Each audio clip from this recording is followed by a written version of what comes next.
Savez-vous reconnaître le moment précis où une femme décide de révéler ses vulnérabilités les plus intimes? Ce n'est pas quand elle cherche des conseils, elle connaît déjà les solutions. Ce n'est pas quand elle quête une validation émotionnelle, c'est bien trop superficiel. La vérité psychologique est infiniment plus complexe. Elle exécute un protocole évolutif de sélection qui détermine si vous possédez l'architecture mentale nécessaire pour devenir son complice émotionnel à long terme. Cette révélation n'est pas un partage, c'est un examen. Et la plupart des hommes échouent avant même de comprendre qu'ils sont évalués. Quand une femme commence à verbaliser ses problèmes personnels, elle active simultanément plusieurs circuits neuraux sophistiqués. D'abord, celui de la construction d'alliances sociales, hérité de millions d'années d'évolution tribale. Ensuite, celui de l'évaluation des ressources émotionnelles qui mesure votre capacité à gérer la complexité sans la simplifier. Enfin, celui de la calibration relationnelle qui détermine votre potentiel de partenariat émotionnel mature. Ce processus n'est pas conscient, mais il est impitoyable dans sa précision. Contrairement à la croyance populaire, partager des problèmes n'est pas un acte de faiblesse féminine ou de recherche d'attention. C'est une démonstration de force psychologique qui teste votre propre solidité mentale. Elle ne vous raconte pas ses difficultés parce qu'elle se sent vulnérable, mais parce qu'elle évalue si vous êtes assez fort pour porter cette information sans la déformer, la minimiser ou tenter de la réparer immédiatement. Votre réaction à ce moment révèle instantanément votre niveau de maturité émotionnelle. La majorité des hommes commettent une erreur fondamentale. Ils passent immédiatement en mode solution. Ils écoutent le problème comme s'il s'agissait d'une machine cassée nécessitant une réparation technique. Cette approche masculine traditionnelle, bien qu'efficace dans de nombreux domaines, révèle ici une incompréhension totale de la dynamique en cours. Elle ne cherche pas un mécanicien pour sa psyché, elle cherche un témoin conscient de sa complexité intérieure. Observez attentivement ce phénomène. Quand vous proposez immédiatement des solutions, quelque chose change dans son regard. Elle peut acquiescer poliment, mais une distance s'installe. Pourquoi? Parce que vous venez d'échouer au test sans même vous en apercevoir. En proposant des solutions rapides, vous communiquez inconsciemment que ces émotions sont des problèmes à résoudre plutôt que des expériences à comprendre. Vous réduisez sa complexité psychologique à un puzzle technique. Cette dynamique révèle un paradoxe fascinant de la psychologie relationnelle. Les femmes partagent leurs problèmes non pas pour les résoudre, mais pour créer une intimité émotionnelle. Elles utilisent la vulnérabilité comme un pont vers la connexion profonde. Quand un homme répond par des conseils pratiques, il construit des murs là où elle tentait de construire des ponts.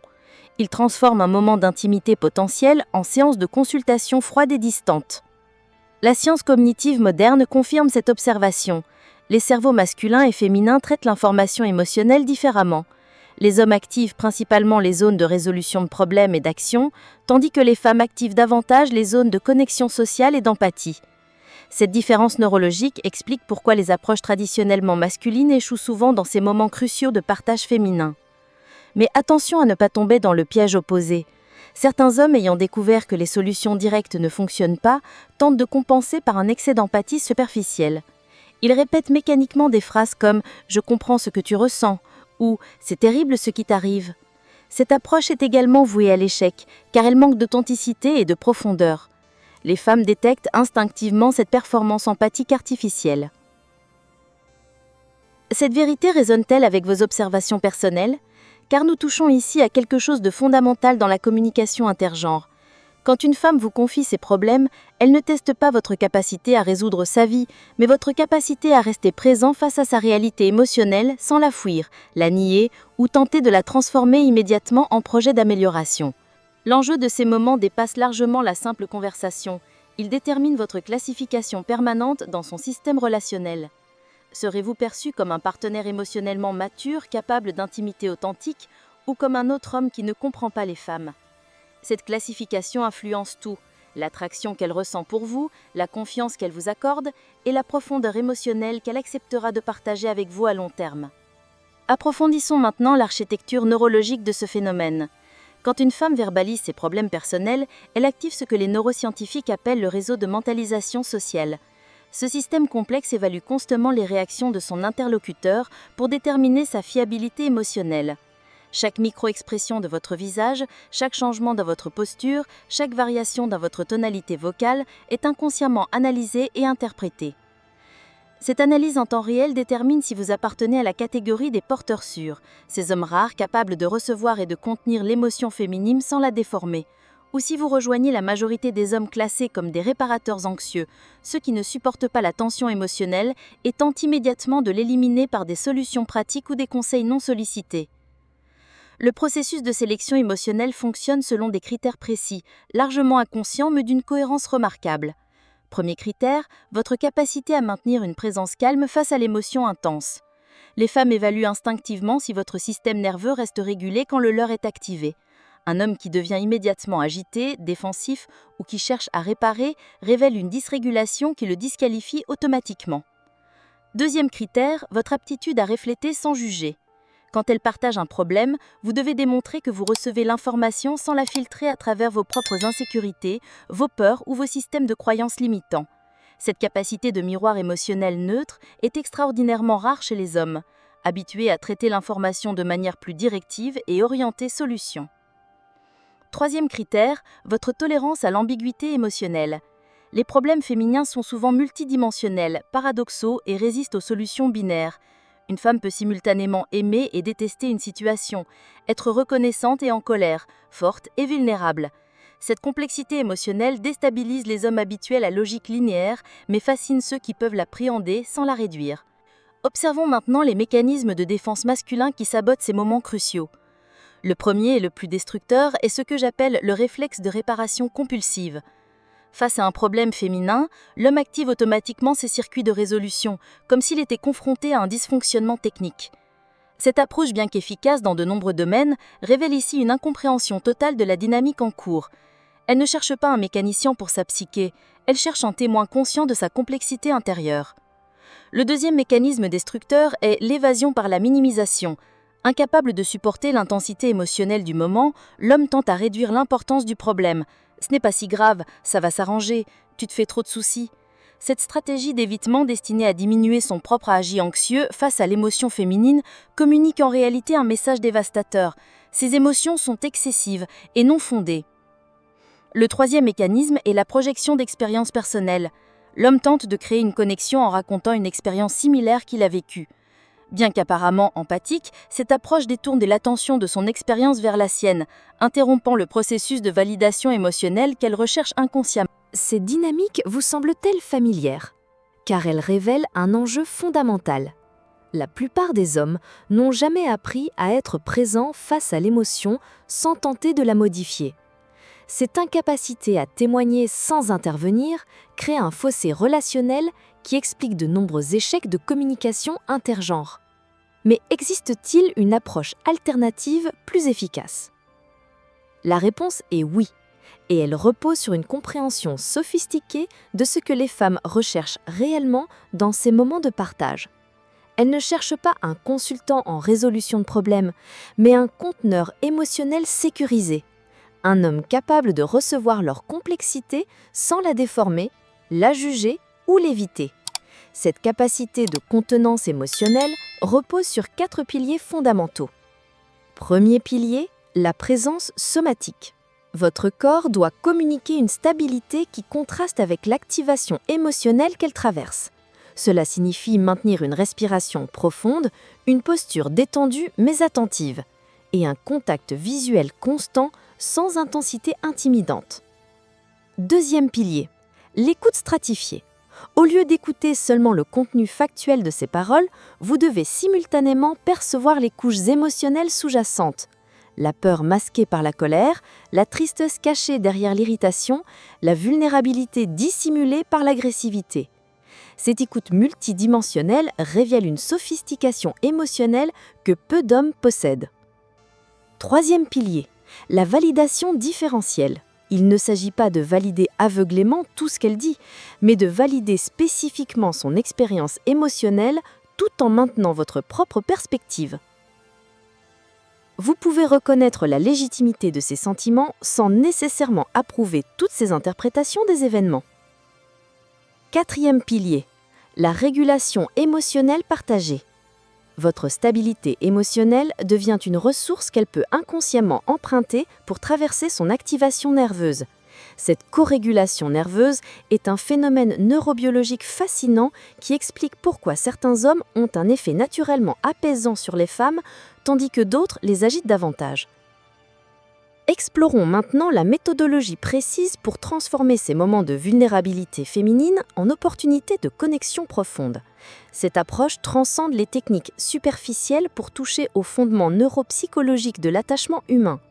Elle repose sur une compréhension sophistiquée de ce que les thérapeutes appellent l'accordage affectif, cette capacité rare à synchroniser vos états internes avec ceux de votre partenaire sans perdre votre propre centrage. La première étape de cette méthodologie consiste à reconnaître les signaux précurseurs. Avant même qu'une femme ne commence à partager ses problèmes, son système nerveux émet des indices subtils. Changement dans sa respiration, microtension faciale, modification posturale. Apprendre à détecter ces signaux vous permet de vous préparer mentalement et émotionnellement à recevoir ce qui va suivre. Cette préparation n'est pas passive. Elle implique un ajustement conscient de votre propre état interne. Vous devez passer de votre mode opérationnel habituel, souvent orienté vers l'action et la résolution, vers ce que j'appelle le mode réceptif intégré. Cet état combine attention focalisée, ouverture émotionnelle et stabilité intérieure. Il permet de recevoir l'intensité émotionnelle d'autrui sans être submergé ou poussé vers une réaction défensive.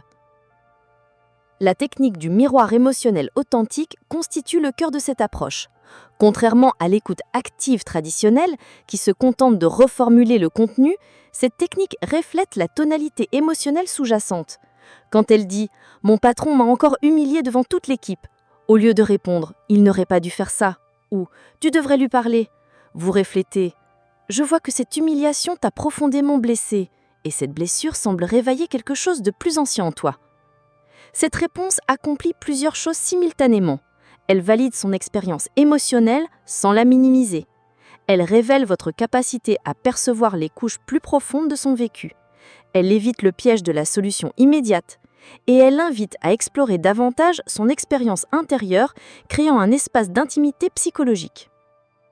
La gestion du silence devient également cruciale dans ces moments. Beaucoup d'hommes, mal à l'aise avec les pauses émotionnelles, tentent de les combler par des mots ou des conseils. Cette impatience brise le processus naturel d'exploration émotionnelle. Apprendre à rester présent dans le silence, à l'habiter avec elle plutôt que de le fuir, démontre une maturité émotionnelle rare qui transforme radicalement sa perception de vous. Ces techniques vous interpellent-elles ? Car nous touchons ici à quelque chose de fondamental, la différence entre écouter pour répondre et écouter pour comprendre. Cette distinction apparemment simple révolutionne la qualité de vos interactions féminines. Le concept de validation asymétrique mérite une attention particulière. Il ne s'agit pas de valider aveuglément tout ce qu'elle exprime, ce qui serait de la complaisance, mais de valider son droit à ressentir ce qu'elle ressent tout en maintenant votre propre perspective. Cette nuance permet d'éviter le piège de la codépendance émotionnelle tout en créant un espace sécurisé pour son expression. Par exemple, si elle dit « Personne ne me comprend jamais », une validation asymétrique pourrait être « Je perçois cette solitude profonde que tu ressens et je comprends combien elle peut être douloureuse. En même temps, je suis là et je fais de mon mieux pour vraiment te voir. » Cette réponse acknowledge sa réalité émotionnelle sans accepter passivement une généralisation qui vous exclurait. L'art de la question d'approfondissement émotionnel transforme également ces échanges. Au lieu de poser des questions factuelles qui orientent vers l'analyse rationnelle, « Qu'est-ce que tu vas faire ? As-tu pensé à ?» Vous posez des questions qui approfondissent l'exploration émotionnelle. Qu'est-ce que cette situation réveille de plus ancien en toi ? Où sens-tu cette émotion dans ton corps ? Si cette colère pouvait parler, que dirait-elle ? Ces questions révèlent une sophistication psychologique qui contraste radicalement avec les réponses masculines habituelles. Elles démontrent votre capacité à naviguer dans la complexité émotionnelle sans la simplifier, qualité extraordinairement attractive pour une femme en quête de profondeur relationnelle. La technique de l'ancrage émotionnel partagé constitue peut-être l'outil le plus puissant de cette méthodologie. Elle consiste à créer des références émotionnelles communes qui ancrent votre connexion au-delà du problème spécifique. Quand elle partage une difficulté, vous cherchez à identifier l'émotion universelle sous-jacente, la peur de l'abandon, le besoin de reconnaissance, le désir d'appartenance, et vous vous connectez à cette émotion depuis votre propre expérience sans autant divertir l'attention vers votre histoire personnelle. Cette approche crée ce que les psychologues appellent une résonance empathique, un état où vos systèmes nerveux se synchronisent temporairement, créant un sentiment d'unité et de compréhension mutuelle profonde. Cette résonance est l'ingrédient secret de l'intimité authentique, et elle ne peut être feinte ou manipulée. Elle doit émerger d'une présence authentique et d'une ouverture émotionnelle réelle. La résolution du paradoxe masculin devient alors possible. Vous n'abandonnez pas votre nature orientée vers l'action, mais vous l'élargissez pour inclure une dimension contemplative et réceptive. Vous restez un homme dans toute sa force, mais vous développez également cette capacité féminine de être avec plutôt que seulement faire pour. Cette intégration transforme non seulement vos relations avec les femmes, mais votre rapport à votre propre évolution émotionnelle. Nous arrivons maintenant au cœur de cette révélation psychologique, comprendre pourquoi cette dynamique transforme fondamentalement votre positionnement dans l'univers relationnel féminin. Quand vous maîtrisez l'art de recevoir la vulnérabilité féminine sans la déformer, vous ne développez pas simplement une compétence relationnelle, vous accédez à un statut psychologique rare qui vous différencie radicalement de la majorité des hommes.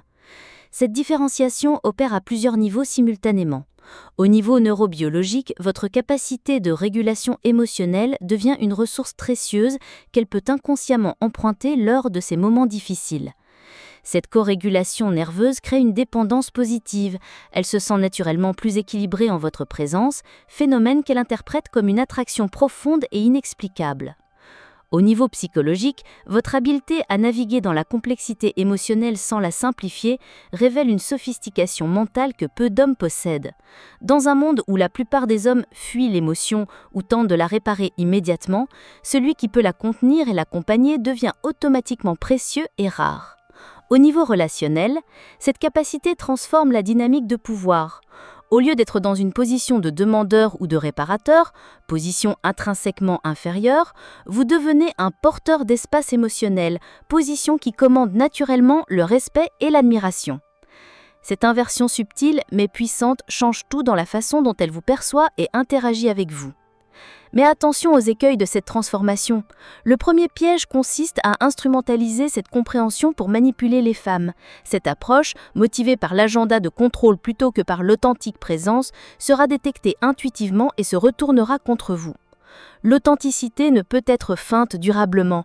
Elle doit émerger d'une véritable transformation de votre rapport à l'émotion et à la vulnérabilité. Le deuxième piège réside dans la suridentification à ce rôle de porteur émotionnel. Certains hommes, découvrant le pouvoir de cette position, tombent dans l'excès opposé et deviennent des éponges émotionnelles, perdant leur propre centrage dans l'océan des émotions féminines. L'équilibre délicat entre présence empathique et autonomie personnelle doit être maintenu consciemment. Le troisième écueil concerne la généralisation excessive. Toutes les femmes ne fonctionnent pas identiquement, et cette compréhension doit être adaptée aux nuances individuelles. Une femme très rationnelle pourrait interpréter un excès d'empathie comme de la faiblesse, tandis qu'une femme très émotionnelle pourrait avoir besoin de plus de contenance. L'art réside dans la calibration fine de votre approche selon la personne et le contexte. Cette sophistication relationnelle influence également votre propre développement personnel. En apprenant à rester présent face à l'émotion intense d'autrui, vous développez une tolérance à votre propre intensité émotionnelle. Cette croissance psychologique vous rend plus complet, plus intégré, plus véritablement masculin dans sa dimension mature. Ces révélations transforment-elles votre perspective sur vos interactions passées, car nous touchons ici à quelque chose de fondamental, la différence entre séduction superficielle et attraction profonde, entre technique manipulatoire et présence authentique. L'impact de cette compréhension dépasse largement le domaine romantique. Elle influence votre capacité à être un leader émotionnel dans tous vos contextes relationnels, professionnels, familial, social. Les hommes qui maîtrisent cette dynamique développent naturellement un charisme authentique qui attire non seulement les femmes, mais tous ceux qui cherchent une présence stable et contenante. Cette transformation nécessite cependant un engagement conscient et persistant. Il ne s'agit pas d'apprendre quelques techniques, mais de développer une nouvelle façon d'être en relation. Cela implique de remettre en question certains conditionnements masculins profondément ancrés, de développer votre intelligence émotionnelle et d'accepter la vulnérabilité comme une force plutôt que comme une faiblesse. La pratique de cette approche commence par l'auto-observation. Commencez à remarquer vos réactions automatiques quand quelqu'un, homme ou femme, partage une difficulté émotionnelle avec vous. Observez votre tendance à proposer des solutions, à minimiser le problème ou à détourner l'attention vers votre propre expérience. Cette conscience est le premier pas vers la transformation. Exercez-vous ensuite à la présence silencieuse. Apprenez à rester avec quelqu'un dans son émotion sans ressentir l'urgence d'agir ou de parler. Cette capacité, inconfortable au début pour la plupart des hommes, devient progressivement une source de force et de connexion authentique. Développez votre vocabulaire émotionnel. La plupart des hommes opèrent avec un spectre émotionnel limité. Content, en colère, triste. Apprenez à différencier les nuances, frustration versus irritation, déception versus tristesse, anxiété versus excitation. Cette sophistication linguistique révèle et développe simultanément votre sophistication émotionnelle. Pratiquez l'écoute stratifiée dans vos conversations quotidiennes. Au lieu d'écouter seulement le contenu factuel, entraînez-vous à percevoir les couches émotionnelles sous-jacentes. Cette compétence, une fois développée, transforme radicalement la qualité de toutes vos interactions. L'intégration de cette compréhension dans votre vie quotidienne crée un effet d'entraînement fascinant. Les femmes de votre entourage commencent à vous percevoir différemment, même si elles ne peuvent pas expliciter ce changement. Votre présence devient plus magnétique, vos conversations plus profondes, vos relations plus authentiques et satisfaisantes. Cette transformation révèle finalement une vérité paradoxale. En apprenant à moins agir et à plus être présent, vous devenez plus efficace relationnellement. En renonçant au contrôle par la solution, vous gagnez une influence plus profonde et plus durable. En acceptant la complexité émotionnelle et la simplifier, vous accédez à des niveaux de connexion que peu d'hommes connaissent. Partagez votre expérience avec le mot profondeur si cette compréhension résonne avec votre vécu et vos aspirations relationnelles. Car c'est exactement ce que cette approche vous offre, l'accès à la profondeur authentique dans un monde de superficialité relationnelle. Maintenant que vous possédez ces clés de compréhension, l'étape suivante consiste à les intégrer progressivement dans votre réalité relationnelle. Cette intégration ne se fait pas du jour au lendemain, elle nécessite patience, pratique et bienveillance envers vous-même pendant le processus d'apprentissage.